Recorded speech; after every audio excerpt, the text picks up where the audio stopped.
A kick streamer is facing 20 years in a South Korean prison after filming himself harassing women, trashing businesses, and disrespecting war monuments. My guess is police have been looking for an excuse to bring him down for a long time. And finally, he did something. The name Johnny Somali, once tied to online provocation and outrageous live stream antics, now echoes with far darker rumors.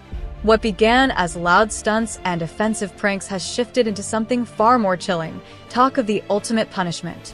This is no longer idle internet gossip.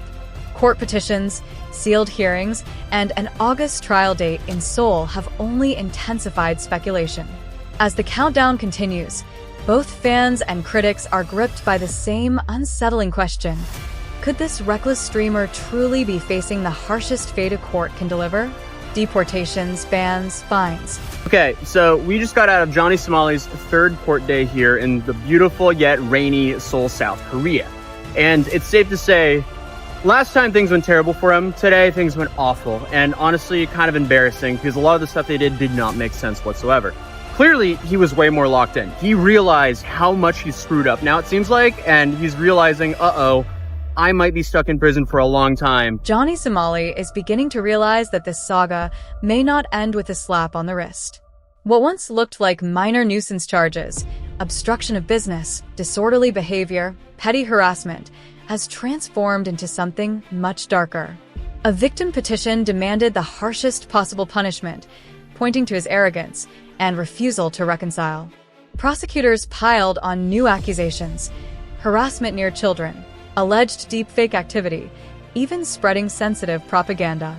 Suddenly, whispers of a few months behind bars turned into talk of 4, 8, even 10 years.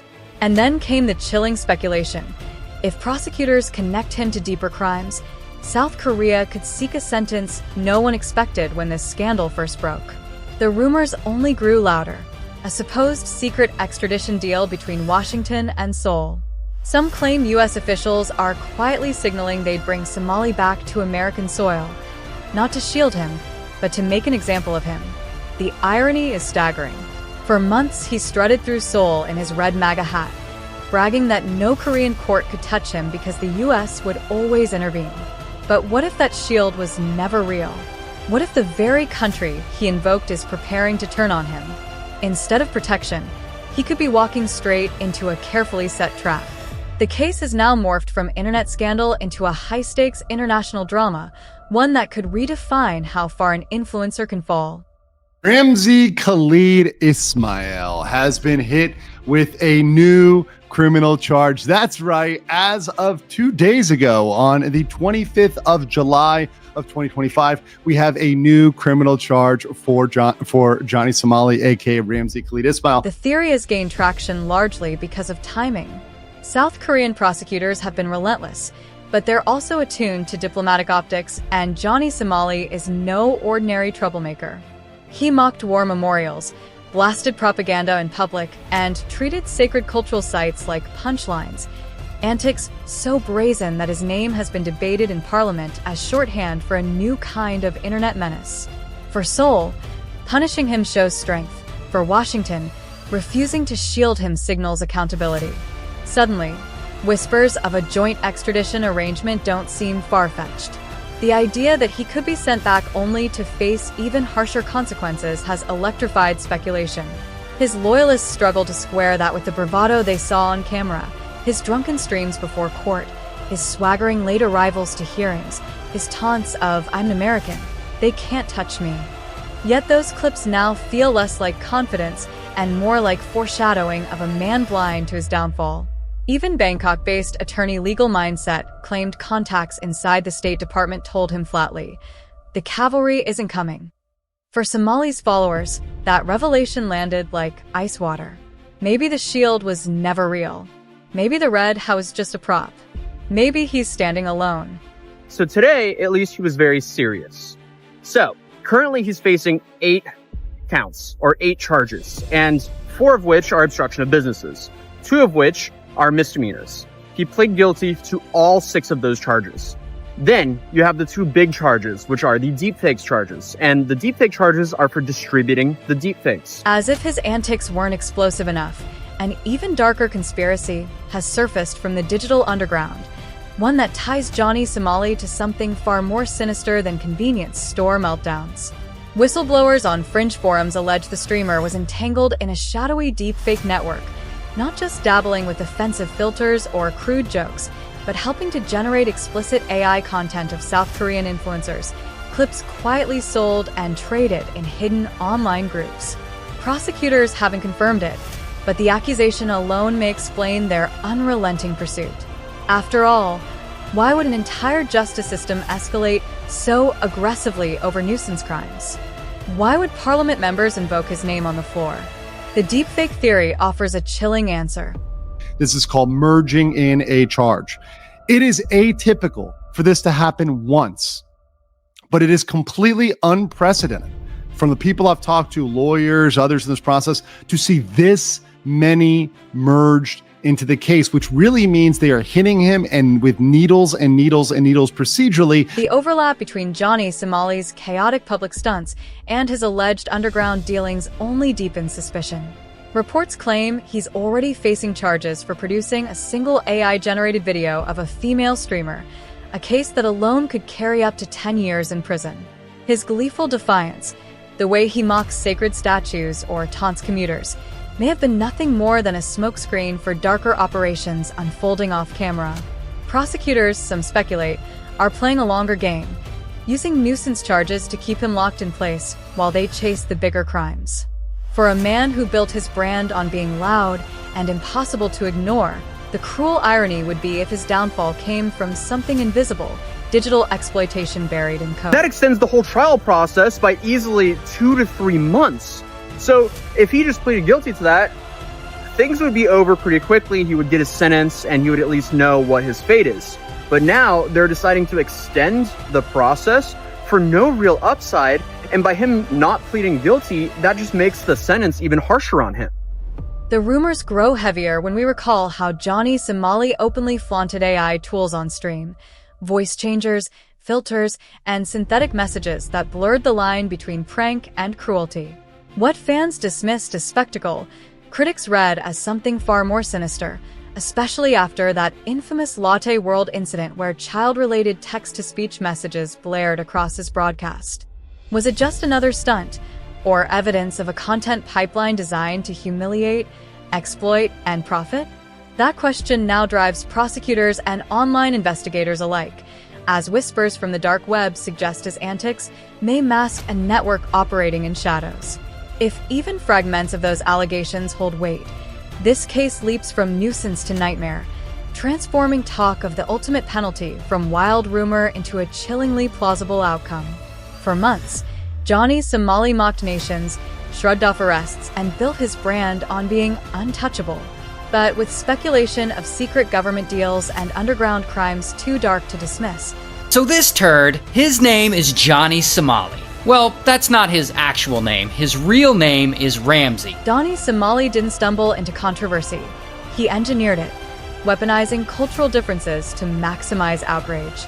In the United States, his antics might have met swift resistance, but in East Asia, where restraint, politeness, and social harmony are ingrained into daily life, he found fertile ground. Every insult, every staged disruption, every smirk as he crossed unspoken boundaries became content designed to turn civility into weakness. Japan and South Korea weren't just backdrops for his streams. They were carefully chosen stages where the very values that define society became props in his act. In Japan, he mocked commuters with atomic bomb jokes, blasted tsunami alarms, barged into construction sites, and walked away with fines, jail time, and deportation, yet still undeterred. In South Korea, he escalated further, taunting the elderly, disrupting subways, pouring noodles across store counters, even blasting outlawed propaganda under the National Security Act. Online, it was a circus, but on the ground, it was humiliation. And that is why his case resonates so deeply today. It's not just about broken laws, but about a man who turned cultural desecration into entertainment. Anyway, Johnny Somali was arrested partially for his own safety because after days of him streaming himself being incredibly rude and disruptive in South Korea, there were literally hundreds of Asian people on the street all hunting down a black guy to sucker punch. Nothing illustrates Johnny Somali's descent into cultural blasphemy more than the Comfort Women scandal. These statues, sacred memorials honoring women who suffered under Japanese occupation, carry deep dignity and generational grief for Koreans. Yet Somali kissed them, danced shirtless beside them, and smeared baby oil across his body in front of them. What he framed as comedy was instantly recognized as desecration. Parliament members denounced him, creators placed bounties on his whereabouts, and strangers physically confronted him midstream while his viewers cheered. His attempted damage control, a video of him bowing at another statue, claiming ignorance and blaming cultural differences, collapsed under the weight of his own posts, mocking captions, smirking selfies, and even boasts about defeating Koreans for Japanese politicians. Any pretense of misunderstanding evaporated. To the public, his apology wasn't remorse but manipulation, a performance designed to feed the same brand built on humiliation. Johnny Somali is frequently getting arrested in foreign countries for his on-stream behavior, but they always let him go. With the amount of sentences this guy's avoided, you'd think he's autistic. Johnny Somali's performance extended beyond stunts and insults, down to the cap on his head. That bright red MAGA hat, worn defiantly in court and across countless live streams, became more than fashion. It was a banner, a signal, a last desperate card. In a South Korean courtroom, it looked mocking, arrogant, but on the global stage it read as calculated. The cap beamed a message back to America, where political polarization ensures the symbol carries as much weight as any statement. Observers saw a tactic. By clinging to the hat, Somali wasn't just a nuisance streamer on trial abroad. He was reframing himself as an American under fire, daring his homeland to notice. For certain audiences online, that gamble works, turning ridicule into sympathy. But in Seoul, the symbolism falls flat. To prosecutors, it reeks of manipulation, a foreign shield waved to intimidate and hint at powerful backing. The courtroom ceases to be just a space of law. It becomes a stage where Somali broadcasts himself as untouchable. The clicks keep coming, but so does the resentment of those now deciding his fate. Although Johnny is incredibly good at getting out of things. For example, somehow he was able to leave Israel a free man after he was arrested for harassing a military police officer. There's also the question of whether anyone in Washington is even watching. Somali may believe that draping himself in Americana forces the U.S. government's hand, but legal insiders suggest the opposite. By weaponizing the hat, he risks turning his case into a political football no administration wants to touch. Who would defend a man accused of desecrating war memorials, harassing strangers, and dabbling in illicit AI schemes? The spectacle may actually make it easier for officials to distance themselves. This man doesn't represent us. Yet the ploy lands with the one audience he truly needs, his fans. The MAGA branding gives them a ready-made script, recasting Somali not as a reckless provocateur, but as a persecuted outsider battling foreign systems. Online, the framing fuels endless debate. Some hail him as a victim of censorship and global overreach. So he was living in Japan for a while, and one night he gets drunk and he live streams himself putting on a fake Asian accent, and he starts saying racist things on the subway. Hiroshima and Nagasaki will destroy it because you don't know how to behave. You know Hiroshima and Nagasaki?